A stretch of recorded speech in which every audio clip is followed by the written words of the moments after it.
पंचायत समिती गणाच्या उमेदवार सौ मनीषाबाई हरिदास चिकमोड पंचायत समिती गणाचे उमेदवार आदरणीय राकेश राधा कदम या निवडणुकीला सामोरं जात असताना या तालुक्यातील प्रश्न, शेतीचे प्रश्न असतील, गोरगरिबांचे प्रश्न असतील, पाण्याचे प्रश्न असतील, रस्त्याचे प्रश्न असतील आणि इतर अनेक प्रश्न असतील, त्या प्रश्नाची सोडवणूक करण्यासाठी या दोन्ही नेत्यांनी विचार करून या सांगोला तालुका विकास आघाडीची स्थापना केली. आपल्या उपयोगाला येणार आहेत, जे आपल्याला अवेलेबल होणार आहेत अशा उमेदवारांना तुम्ही येत्या 7 तारखेला मतदान करून या जिल्हा परिषद आणि पंचायत समिती मध्ये पाठवायचं आहे. तसेच यापुढेही डॉक्टर बाबासाहेब देशमुख आणि दीपक आबा एकत्र आलेले आहेत. त्यामुळे पुढील 25-30 वर्ष या तालुक्यावरती या दोघांचं सत्ता राहील यात काय तीळ मात्र शंका घेण्याचं कारण आहे. म्हणून मी आपणा सर्वांना विनंती करतो येत्या 7 तारखेला या तिन्ही उमेदवाराच्या नारळ या चिन्हासमोरील बटन दाबून प्रचंड बहुमताने विजय करावं अशी विनंती करतो आणि थांबतो. जय हिंद, जय महाराष्ट्र. सांगोला तालुक्याचे विद्यमान आमदार डॉक्टर बाबासाहेब देशमुख आणि माजी आमदार दीपक आबा साळुंके पाटील यांचं मौज नगरीमध्ये सहर्ष स्वागत करतो. स्टेजवर उपस्थित सर्व प्रतिष्ठित व सर्व मतदार बंधू भगिनींनो, सांगोला तालुक्यात सांगोला तालुका विकास आघाडीच्या मार्फत पंचायत समिती चिकमोड पंचायत समिती मार्फत राकेश कदम माजी उमेदवारी आणि भूत पंचायत समितीसाठी मनीषा हरिदास येळगे यांची आणि जिल्हा परिषद गटासाठी बाळासाहेब काळे यांची उमेदवारी जाहीर झाली. आम्हाला या आघाडीतून या गटाचं नेतृत्व करण्याची संधी तुम्ही दिली याबद्दल आम्ही खूप खूप आभारी आहे. सध्याला असं वातावरण झालं आहे की कोण डाम देतंय, कोण मुरुम टाकून देतंय. जे मुरुम टाकून देणारे वेळे ते 5 वर्ष आधी त्यांनी सत्ता भोगली आणि त्यावेळेस त्यांची जिल्हा परिषद पण त्यांची होती आणि विधानसभा पण त्यांचीच होती. तर त्यांनी 5 वर्षात काय केलं हा प्रश्न आता पडतो. आता सध्याला असं चालू आहे जसं की 1 किलो मटन बिर्याणी हे असं वाटत चालू आहे. तुम्हाला एक असं वाटतंय की 1 किलो मटणासाठी आणि बिर्याणीसाठी 5 वर्ष अशी मातीत घालायची का? सध्याला परिस्थिती अशी झाली की लोकांना मटणासाठी आरोग्याने पळावं लागतं. आपण एक छान नागरिक आहोत, सुदृढ नागरिक आहोत.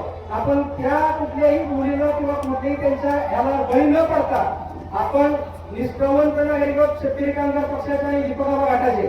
आपण आम्हा तिघांनाही आशीर्वाद मतदान रूपी आशीर्वाद देऊन आम्हा तिघांनाही बहुमत असंख्य मतांनी निवडून द्यावं एवढंच बोलताना थांबतो. यानंतर मौज जिल्हा परिषद गटाचे उमेदवार आदरणीय बाळासाहेब काळे यांनी मार्गदर्शन थोडक्यात करावं अशी मी विनंती.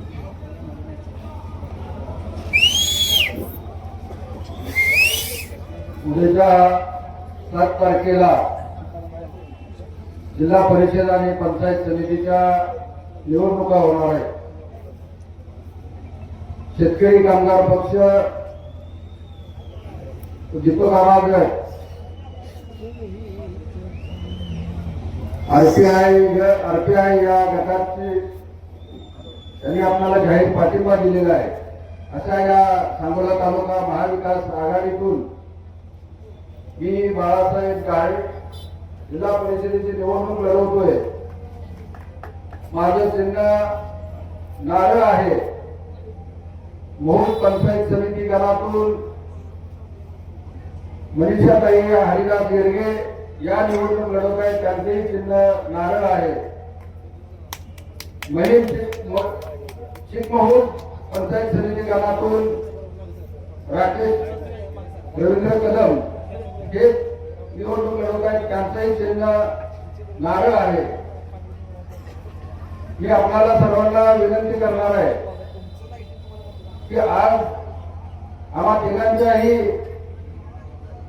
नारळ या चिन्हासमोरचं बटन दाबून आम्हाला प्रचंड मतानं विजयी करावं असं आपलं आशीर्वाद घेण्यासाठी आज इथं उभा आहे. त्यांनी सांगितलं बाळासाहेब आपण तुम्ही काम करताय हे एवढ्यावरती न थांबता तुम्ही हेड टू हेड काम करा, तुमची सगळी टीम त्या कामाला लावा आणि त्याच कामाचं श्रेय आज माझ्या या उमेदवारीच्या रूपाने मिळते.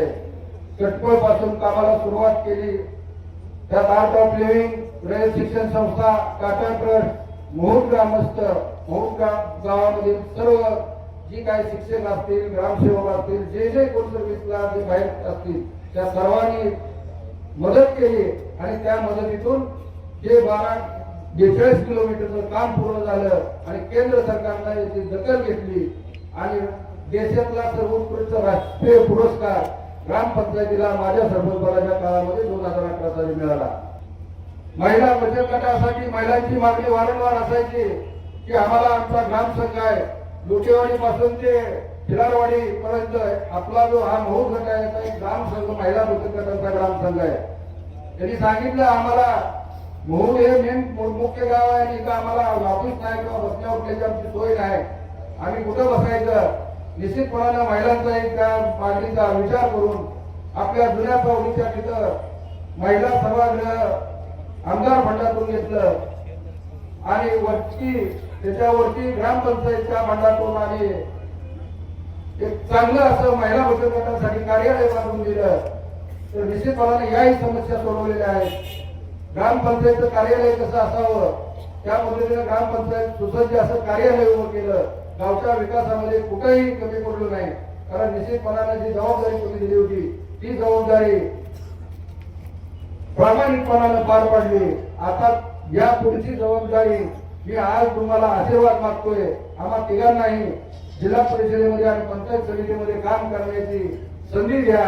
निश्चितपणानं तुमचा विश्वास कधीही व्यर्थ जाणार नाही. आपण आम्हाला मतदान रूपी आशीर्वाद द्या आणि आपली 5 वर्ष सेवा करण्याची संधी द्या. आमचा नारळ हे चिन्ह आहे, त्या नारळाच्या चिन्हासमोरील बटन दाबून आपण प्रचंड मतानं आम्हाला निवडून द्यावा, आशीर्वाद द्यावा. जय हिंद, जय महाराष्ट्र.